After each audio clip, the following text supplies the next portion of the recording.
চলে যদি যাবি দূরে স্বার্থপর, আমাকে কেন জ্যোৎস্না দেখালি? হবি যদি নাও ভাসিয়ে দেশান্তর, পাথরের বুকে ফুল কেন ফুটালি? আমারই সীমানায় সে তো তোর ছায়া, সেখানে করে বিচারণ দুঃখের নিবাস। ও রাখিস কি তুই খবর? তোর আঘাতে জমে গেছে নীল আকাশে জমিনের নীল বেদনা। আসসালামু আলাইকুম, কেমন আছেন সবাই? Welcome to my channel Meghna's dream. নতুন আরেকটি ভিডিওতে সবাইকে স্বাগতম।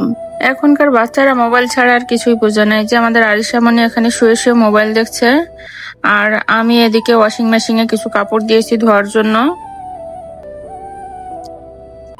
কাজ করতে করতে কাপড়গুলো এমনিতেই ধোয়া হয়ে যাবে।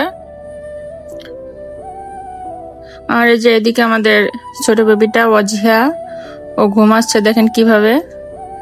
আর বড় মেয়েটা এখন যাবে প্রাইভেটে, ও রেডি হয়ে বসে আছে ওর বাবার জন্য। ওর বাবা আসলেও প্রাইভেটে যাবে। আর এটা হলো আমাদের বাসার সামনে, রাস্তায় কাজ চলছে এখন। মনে হয় একটু হালকা নষ্ট হয়ে গেছিল রাস্তাটা, সেজন্য আর কি সরকার থেকে কাজ করতে পাঠিয়েছে। এখানকার রাস্তাঘাট একটু হালকা নষ্ট হলেই সরকার থেকে রাস্তাটা ঠিক করার জন্য চলে আসে, কাউকে কিছু বলতে হয় না। আর এই যে ওর বাবা চলে আসছে এখন। বড় মেয়ে মাইশা ও প্রাইভেটে চলে যাবে বাবার সাথে।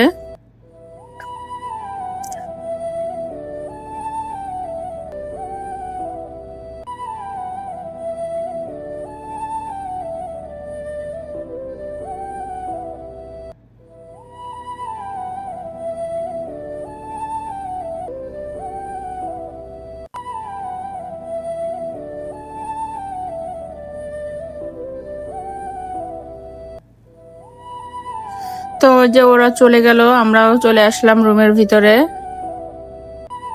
গেটটা আটকিয়ে দিলাম। গেটটা আটকিয়ে দিয়ে আমরা এখন বসে বসে আইসক্রিম খাবো। ওর বাবাই যে আমাদের জন্য আইসক্রিম দিয়ে গেছে। গরমের দিনে আইসক্রিম খেতে অনেক মজা লাগে, আর এই আইসক্রিমটা তো অনেক টেস্টি। উপরে বড় বড় করে বাদাম দেওয়া থাকে, খেতে অনেক মজাদার।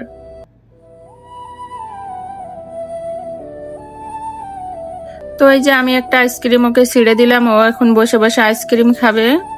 আইসক্রিম খেতে ও অনেক পছন্দ করে। আগে ওকে দিতাম না খেতে, ওর ঠান্ডা লাগতো আর কি, ঠান্ডাটা একটু খুব বেশি ছিল, এই জন্য আর কি ওকে দিতাম না। আর এই যে দিয়ে গেছে আমাদের জন্য শশাটা বাসায় ছিল না, শেষ হয়ে গেছিল, এই জন্য আর কি ওটা দিয়ে গেল। তো ওকে একটা দিয়ে আমিও একটা নিয়ে নিলাম। বসে বসে দুজন এখন আইসক্রিম খাই, ওরা যেহেতু চলে গেছে। আইসক্রিমটা খেতে অনেক মজা। তো এই যে আইসক্রিমটা খাওয়া দাওয়া করে আমি চলে আসলাম কিচেনে। আমার রান্নার কাজটাও আমি সেরে ফেলি। আজকে রান্না করব পাঙাশ মাছ ভুনা আর আলু দিয়ে, দেশি আলু দিয়ে। বেগুনটা ছোট ছোট করে কেটে নিয়েছি। এটা এমনি এমনি রান্না করব, কোনো মাছ ছাড়া। এভাবে বেগুন দেশি আলু দিয়ে রান্না করে খেতে কিন্তু অনেক মজা, মানে একটু ভাজা ভাজা হবে, ঝোল থাকবে না, বেগুন ভাজির মতোই। এই যে আমি এখানে মাছ নিয়ে নিয়েছি, মাছটাকে ভালো করে ধুয়ে পরিষ্কার করে নিয়েছি। মাছটাকে এখন হলুদ, লবণ এবং মরিচের গুঁড়া দিয়ে ভালো করে আমি কিছুক্ষণ মাখিয়ে রাখছি। তারপর আমি মাছটাকে হালকা করে একটু ভেজে নিব। পাঙ্গাস মাছ খুব বেশি ভাজলে টেস্টটা থাকে না, এর জন্য আমি হালকা একটু ভেজে নেব, মানে এপাশ ওপাশ একবার করে উল্টাই দিয়ে হালকা একটু ভেজে নিব। আমি একটা ভিডিও তৈরি করতে অনেক কষ্ট হয়, দয়া করে আপনারা কেউ ভিডিওটা স্কিপ করবেন না। আপনারা ভিডিওটা ফুল ওয়াচ করবেন, হাফ দেখে চলে যাবেন না। আপনারা যদি কারোর ভিডিও হাফ দেখে চলে যান কিংবা স্কিপ করেন, তাহলে কিন্তু আপনারা ইউটিউব অ্যালগোরিদমের চোখে পড়ে যান। এতে করে আপনাদের চ্যানেলের রিচটা ডাউন হয়ে যায় এবং সেটা আর কখনোই গ্রো করে না। তাই আপনারা ভিডিওটা ফুল ওয়াচ করবেন দয়া করে। এদিকে মাছ ভাজতে দিয়ে আমি আলু বেগুনটাকে ভালো করে একটু হলুদের গুঁড়া এবং লবণ দিয়ে মাখিয়ে নিয়েছি। তারপর আমি এটাকে ভেজে নিব। এভাবে রান্না করলে কিন্তু আলু বেগুনটা খেতে অনেক মজাদার হয়। এভাবে কেউ কখনো খেয়েছেন কিনা অবশ্যই জানাবেন, আমার কিন্তু অনেক ভালো লাগে। অন্যান্য তরকারির থেকে এটা আমার কাছে অনেক স্বাদের। আর এই যে এদিকে মাছটা ভাজা হয়ে গিয়েছে, এখন আমি মাছটা রান্না করব। এজন্য একটু হালকা গরম মশলা দিয়ে দিয়েছিলাম, যেহেতু পাঙ্গাস মাছে একটু গন্ধ লাগে, এর জন্য মশলাটা দিলে গন্ধটা থাকে না। কিছু পেঁয়াজ দিয়ে দিয়েছি, পেঁয়াজটাকে আমি একটু ভেজে নিব। তারপর এতে আমি একটু লবণ দিয়ে দিব। পেঁয়াজটা ভাজা হয়ে গেলে এখন আমি মশলাটা দিয়ে দিব। এখানে আছে আদা রসুন এবং জিরা বাটা,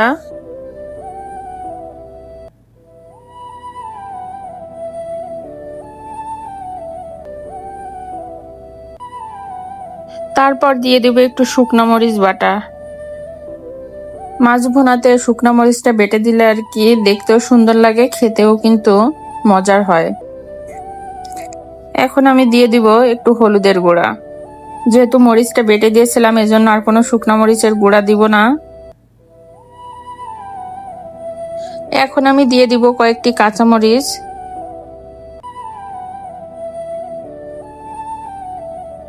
তারপর হালকা একটু পানি দিয়ে আমি মশলাটাকে ভালো করে একটু কষিয়ে নিব।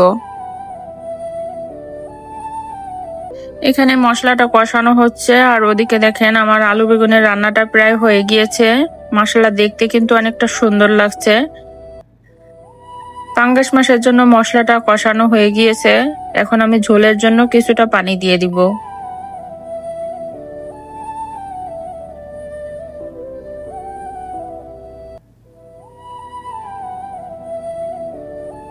এখন আমি কিছু ধনেপাতা দিয়ে দিব আলু বেগুনের উপরে।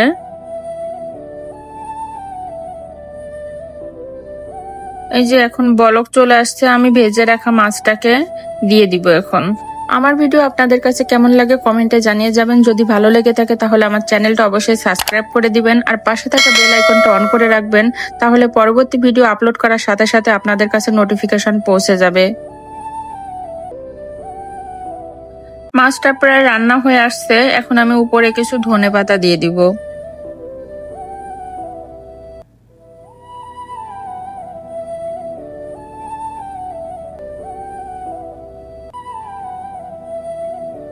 এই যে এখানে আমার পাঙ্গাস মাছ রান্না করা হয়ে গিয়েছে। আমার রান্নাটি কেমন হয়েছে অবশ্যই জানাবেন।